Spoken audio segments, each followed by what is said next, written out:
वांग बटाट्याची फुलकवणी हा पण एक आमटीचा प्रकार आपण म्हणू शकतो, पातळ भाजीचा प्रकार आपण म्हणू शकतो, पण हे खमंग आणि तितकीच रुचकर होते। मस्त मऊ भात आणि त्यावर ही आमटी टाकून खायची, जबरदस्त लागतं। नमस्कार, मधुराज रेसिपी मराठीमध्ये तुम्हा सर्वांचं खूप खूप खूप मनापासून स्वागत।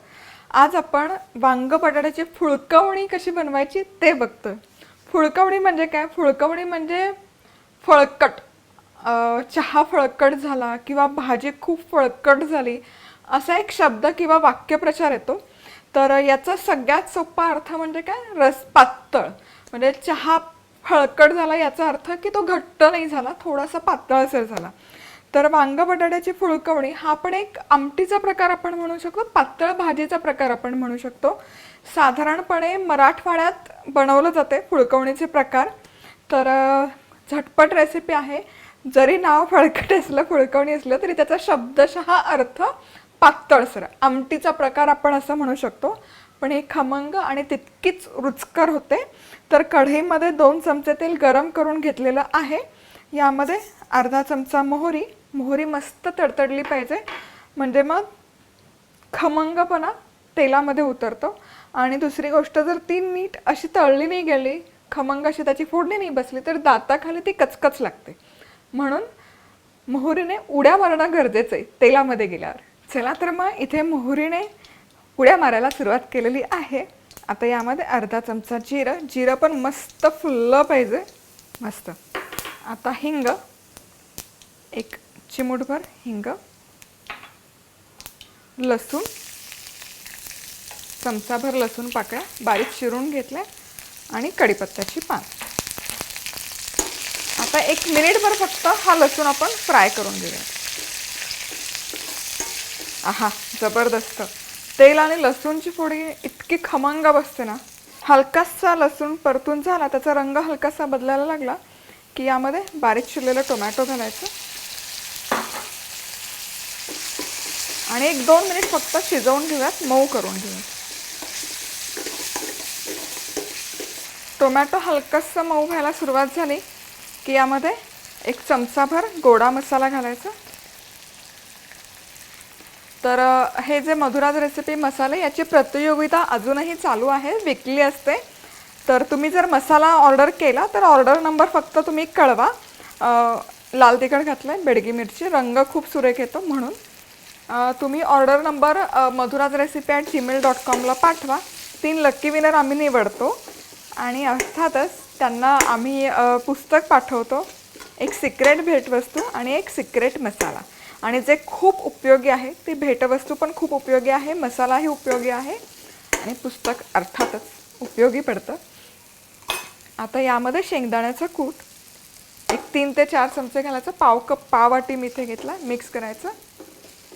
थोडंसं कन्सिस्टन्सी येते, जरी फुलकवणी असली, फळकट करायचं असलं तरी त्याला थोडासा एकसंधपणा हवा, म्हणून मग शेंगदाण्याचं कूटच्या ऐवजी ओल्या नारळाचा चव, सुकं खोबरं भाजून त्याची पूड करून, असं तुमच्या आवडीप्रमाणे तुम्हाला कशी चव आवडते त्याप्रमाणे तुम्ही यामध्ये चेंजेस करू शकता। आता यामध्ये बटाट्याच्या फोडी घालायच्या, वांग नंतर घालायचं, कारण वांग पटकन शिजतं, 5 मिनिटात शिजून येतं। बटाटा शिजायला वेळ लागतो, म्हणून बटाटा आधी घालायचं, मिक्स करूया।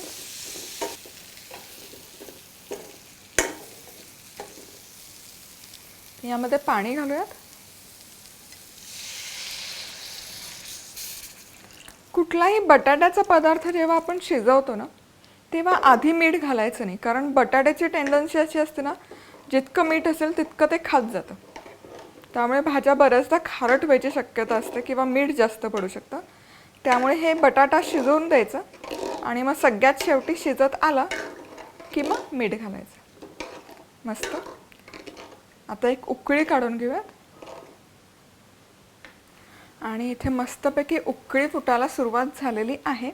आता गॅस मीडियम हीटवर करायचा, झाकण ठेवायचं आणि बटाटा ऑलमोस्ट शिजेपर्यंत, म्हणजे 70 ते 80% शिजेपर्यंत ही भाजी शिजवायची, एक 8 ते 10 मिनिट, खूप वेळ नाही लागत।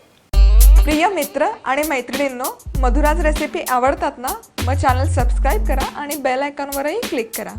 खूप खूप धन्यवाद आणि शुभेच्छा। चला तर मग एक 7 ते 8 मिनिट मी ही आमटी शिजवून घेतलेली आहे. हा बटाटा यामध्ये शिजवून घेतला, रंग जबरदस्त आला आणि बटाटा पण ऑलमोस्ट शिजत आला, तुम्ही बघू शकाल, पण पूर्ण शिजलेला आहे. आता काय करायचं, आता यामध्ये वांग्याच्या फोडी घालायच्या. तर साधारण 3 वांग्याच्या फोडी मी इथे घेतल्या.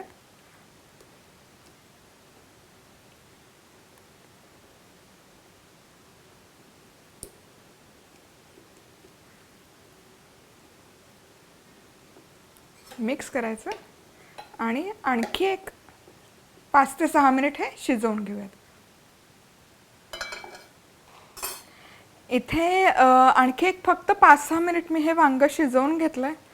मस्त, खूप जबरदस्त दिसते ही फुलकवणी आणि याचा सुवास तर अफलातून आहे. आता यामध्ये मीठ घालूयात चवीपुरतं आणि अगदी छोटासा गुळाचा खडा मी घालते. ऑप्शनल आहे, नाही घातलं तरी चालेल, पण याच्या मागे शास्त्रीय कारण आहे.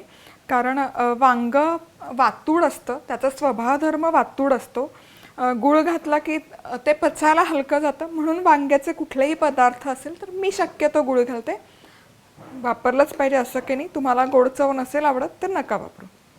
जबरदस्त. आता आपण हे बघूयात वांग आणि बटाटा शिजले आहे की नाही. येस,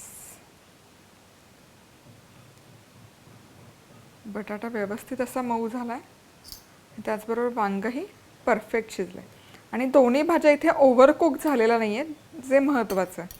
नाहीतर मग वांग मॅश होऊन जातं भाजीमध्ये, आमटीमध्ये, आणि मग ते कळत नाही की भाजी एक्झॅक्टली कशाची. इथे तुम्हाला अख्ख्या फोडी दिसत आहेत वांग्याच्या आणि त्याचबरोबर बटाट्याच्या. आता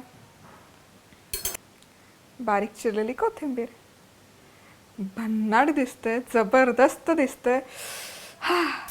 एकतर पावसाळ्याचे दिवस आहेत आणि या दिवसांमध्ये असं काहीतरी गरमागरम फुरका मारून खाण्यासारखे पदार्थ खूप छान वाटतात.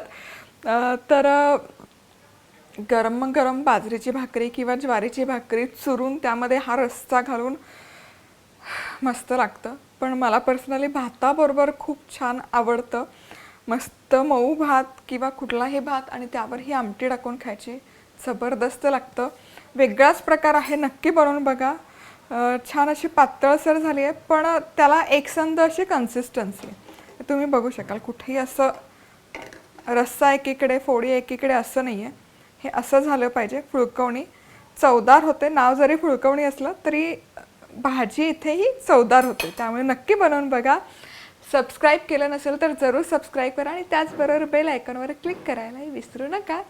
तर आज वेळात वेळ काढून तुम्ही ही रेसिपी पाहिल्याबद्दल तुम्हा सर्वांचे खूप खूप खूप मनापासून धन्यवाद. पुन्हा भेटूयात अशाच एका मस्त रेसिपीबरोबर. तोवर मस्त राहा, खुश राहा, आनंदी राहा आणि सगळ्यात महत्त्वाचं खात राहा.